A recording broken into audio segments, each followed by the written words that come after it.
వర్షాలు రాష్ట్రమంతా విస్తరించినా కొన్ని చోట్ల మాత్రం తేలిక నుంచి మోస్తారు వర్షాలు మాత్రమే నమోదవుతూ వస్తున్నాయి. వాతావరణ శాఖ ముందు నుంచి కూడా ఎప్పటికప్పుడు ఆ వాతావరణంలో వచ్చేటువంటి మార్పులను అంచనా వేస్తూ వస్తుంది. స్పష్టమైన హెచ్చరికలు జారీ చేస్తూ వస్తుంది. ప్రస్తుతం ఇదే అంశానికి సంబంధించి మనతో మాట్లాడడానికి విశాఖ తుఫాను హెచ్చరిక కేంద్రం డైరెక్టర్ సునంద ఉన్నారు. మాట్లాడదాం. అసలు రాష్ట్రంలో ఆశించిన స్థాయిలో ఎందుకు వర్షపాతం నమోదు కావట్లేదో తెలుసుకుందాం. మేడం, అసలు వర్షాలు పెద్ద ఎత్తున నమోదు అవ్వాల్సి ఉంది ఈ పాటికే. కానీ ఎందుకు మందకొడిగా సాగుతున్నాయి? అంటే ఈ ఋతుపవనాలు బాగా రావాలి అంటే చాలా ఫ్యాక్టర్స్ ఉంటాయన్నమాట. ఈ ఫ్యాక్టర్స్ అన్నీ కలగలిగితేనే మనకి గుడ్ రెయిన్‌ఫాల్ అనేది వస్తది. ముఖ్యంగా మన ప్రక్కనే ఏదైనా సైక్లోనిక్ సర్క్యులేషన్ గానీ, ఒక ద్రోణి గానీ ఉన్నట్లయితే డెఫినెట్‌గా ఆ రోజు మనకి వెరీ గుడ్ రెయిన్‌ఫాల్ ఉంటది. సో, అవి కూడా ఈసారి తక్కువగా ఉన్నాయి. ముఖ్యంగా మాన్సూన్ ట్రఫ్ అనేది మన దగ్గరగా ఉన్నట్లయితే మనకి చాలా చక్కగా వచ్చేవి. కానీ మాన్సూన్ ట్రఫ్ అనేది పైన నార్దర్న్ రీజియన్ దగ్గరే ఉండడం వల్ల మనకి యాక్టివిటీ అనేది తక్కువగా ఉంది. బట్ మొత్తానికి లేకుండా లేదు. కొంత రెయిన్‌ఫాల్ అయితే వస్తూ ఉంది. నేను చూసుకున్నట్లయితే స్కాటర్డ్ రెయిన్‌ఫాల్ ఆంధ్ర రాష్ట్రం అంటే కొన్ని ప్రాంతాల్లో మోస్తరు వర్షాలు రికార్డ్ అవ్వడం జరిగింది. అయితే ఈరోజు కూడాను మనకి నార్త్ వెస్ట్ బేలో ఒక సైక్లోనిక్ సర్క్యులేషన్ ఫామ్ అయ్యింది. ఈ cyclonic circulation Odisha, west Bengal ఈ పరిసర ప్రాంతం వరకు కూడా విస్తరించే అవకాశం ఉంది. అయితే ఇది సౌత్ వర్డ్స్ అంటే దక్షిణ దిశగా వంగి ఉంది.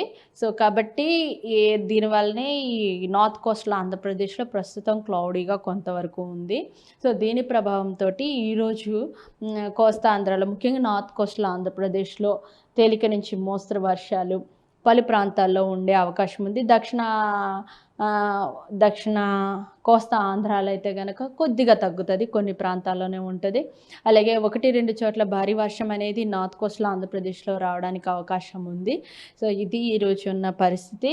అయితే రానున్న 2 రోజులు, ఒక 4 రోజులు కూడాను స్కాటర్డ్ ఉండి, ఆ తర్వాత అంటే కొన్ని ప్రాంతాల్లోనే ఈ యొక్క తేలిక నుంచి మోస్తరు వర్షం ఉండి, ఆ తర్వాత మరలా రెయిన్‌ఫాల్ పెరగడానికి ఉంది. ఎందుకంటే మనకి 18వ తారీఖున వన్ మోర్ సర్క్యులేషన్ మళ్ళీ బేలోనే ఫామ్ అయ్యే అవకాశం ఉంది. అది గనక దాని యొక్క ఇంటెన్సిటీ గనక పెరిగినట్లయితే మనకి డెఫినెట్‌గా గుడ్ రెయిన్‌ఫాల్ ఉండడానికి అవకాశం ఉంది. సో, రానున్న ఒక 4 రోజుల్లో మరలా గుడ్ రెయిన్‌ఫాల్ ఉండడానికి అవకాశాలున్నాయి. మేడం, వర్షం పడకపోగా చాలా చోట్ల ఉష్ణోగ్రత కూడా వేసవిని తలపిస్తుంది. పగటిపూట ఉష్ణోగ్రతలు, ఉక్కపోత కూడా ఎక్కువగా ఉంటుంది. ఏంటి కారణం? ఆహ్, ఇప్పుడు క్లౌడీగా లేదు. క్లియర్ స్కై కండిషన్ ఉన్నప్పుడు డెఫినెట్‌గా మనకి ఎండ వాతావరణం అనేది ఉంటుంది. అలాగే అక్కడ నమోదయ్యే సర్వసాధారణమైనటువంటి నార్మల్ టెంపరేచర్ ఏదైతే ఉంటుందో అది రికార్డ్ అవ్వడానికి అవకాశాలు ఎక్కువుంటాయి. ఎప్పుడైతే ఈ క్లౌడింగ్ ఉన్నదో, ఈ క్లౌడింగ్ ఉంటే డెఫినెట్‌గా టెంపరేచర్స్ ఫాల్ అవ్వడానికి ఛాన్సెస్ ఉన్నాయి. So, depend upon cloudy situation అలాగే మన మీద ఉన్న యాక్టివిటీ మాన్సూన్ యొక్క యాక్టివిటీని బట్టి కూడా ఉంటుంది. ప్రస్తుతం ఆహ్, ఈ యొక్క రెయిన్‌ఫాల్ లేదు, క్లౌడింగ్ గూడా లేదు. సో, అందువలన మనకు కొంచెం అక్కడ ఉండే ప్రివైల్ అయ్యే నార్మల్ టెంపరేచర్స్ ఏదైతే ఉన్నాయో అవి ప్రివైల్ అవుతున్నాయి. సో, అది రీజన్ అండి. అయితే రానున్న ఒక 4, 5 రోజుల్లో మరలా మనకి గుడ్ రెయిన్‌ఫాల్ అంటే మాన్సూన్ సెట్ అవ్వడానికి పరిస్థితులన్నీ కూడా అనుకూలమవుతున్నాయి. అంటే మనకి వెస్టర్లీ ఫ్లోలో వచ్చే మాయిశ్చరే మనకి ఎక్కువ వర్షపాతాన్ని ఇస్తది. సో, అటువంటి ఫ్లో రావడానికి అనువుగా పరిస్థితులు మారుతున్నాయి. కాబట్టి we are expecting good rainfall.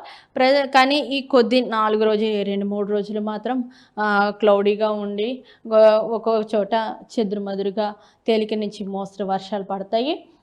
Whereas ఎక్కడైతే క్లౌడింగ్ ఉండదో అక్కడ కొంచెం ఎండ వాతావరణం ఉంటది. బట్ ఈ ఈ సంవత్సరము అంటే పర్టిక్యులర్‌గా ఈ జులై నెలలో గమనించిందేంటి అంటే డే టైమ్ అంతా ఎండ ఉంటుంది. రాత్రి మాత్రం వర్షం పడుతుంది. మనకి తెలియకుండానే మన చాలా చోట్ల కూడాను ఎక్కువ వర్షపాతం అనేది ఈ నైట్ టైమ్‌లోనే అబ్జర్వ్ చేయడం కూడా జరిగింది. పెక్యులియర్ ఈ సంవత్సరం ఉన్న పరిస్థితి. సో, కాబట్టి వర్షం అయితే పడుతుంది. పూర్తిగా లేని పరిస్థితి అయితే లేదు. అయితే కొన్ని ప్రాంతాల్లోనే పడుతుంది. సో, ఇదండి రానున్న 4, 5 రోజుల్లో మరలా పరిస్థితులు మంచిగా ఉండి మన కోస్తా ఆంధ్ర అంతా కూడాను విస్తారంగా వర్షాలు పడడానికి అవకాశాలున్నాయి. అంటే ఈ ఉపరితల ఆవర్తనం వలన సముద్ర వాతావరణంలో ఏమైనా మార్పు వచ్చే అవకాశం ఉంటుందా? మత్స్యకారులకు ఏమైనా హెచ్చరికలు? అంటే ప్రస్తుతానికైతే రానున్న 5 రోజులకి ఎటువంటి మత్స్యకారులకి ఎటువంటి హెచ్చరికలు లేవు. వన్స్ మరలా ఆ యొక్క ఫెయిల్ వైడ్ స్ప్రెడ్ ఏదైతే చెప్తున్నామో పలు ప్రాంతాల్లో ఉంటాయని చెప్తున్నామో, ఆ పరిస్థితులు పునరుద్ధరించినప్పుడు అప్పుడు ఉండే అవకాశం ఉంటది. అప్పుడు ఇస్తామండి. ప్రస్తుతానికి రానున్న 5 రోజులైతే గనక ఈ యొక్క ఫిషర్‌మెన్ వార్నింగ్ కూడా లేదు. ఇదిగోండి ఇక్కడ ఈ సైక్లోనిక్ సర్క్యులేషన్ ప్రభావంతోటి ఇక్కడ మనకి క్లౌడింగ్ కూడా ఉంది. సో దీనితోటి మనకి so we are expecting good rainfall over north coastal Andhra Pradesh. ఇంకా కొద్ది గంటల్లో మరలా ఈ ప్రాంతం అంతా కూడా రావడానికి అవకాశాలున్నాయి. ఇది అండి పరిస్థితి, ఈరోజున్న పరిస్థితి. తెలంగాణలో వాతావరణ పరిస్థితి ఏ విధంగా ఉండబోతుంది? అనుకున్న రీతిలో తెలంగాణలో వర్షపాతం నమోదవుతుంది?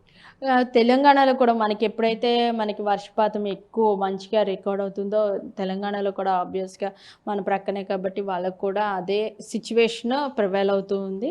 సో అక్కడ కూడా రెయిన్స్ గ్రాడ్యుయల్‌గా పెరుగుతాయి. అయితే ఇక్కడ మనకి ఏ విధంగా అయితే రికార్డ్ అవుతుందో స్కాటర్డ్ రెయిన్‌ఫాల్ అక్కడ కూడా అలాగే రికార్డ్ అయ్యే అవకాశం ఉంది. ఇంకా ఈ ప్రక్క నుంచి మహారాష్ట్ర నుంచి ఏమన్నా ఉంటే గనక అక్కడ పడతాయి. ప్రస్తుతానికైతే అవి కూడా లేవు. మన కోస్తా ఆంధ్రాలో ఎలాంటి పరిస్థితి ఉందో తెలంగాణలో కూడా అదే పరిస్థితి ప్రివైల్ అవుతుంది. గడిచిన వారం 10 రోజులుగా చూసుకున్నట్లయితే గనక ఉత్తర భారతదేశంలో ప్రత్యేక వర్షపాతం నమోదైంది. కుంభవృష్టిగా మనం పరిగణించాల్సి అక్కడెందుకు ఆ వాతావరణం ఉంది? ఇక్కడ ఎందుకు ఋతుపవనాలు విస్తరించిన మనకు వర్షాలు పడట్లేదంటే కారణం ఏంటంటారు వ్యత్యాసం?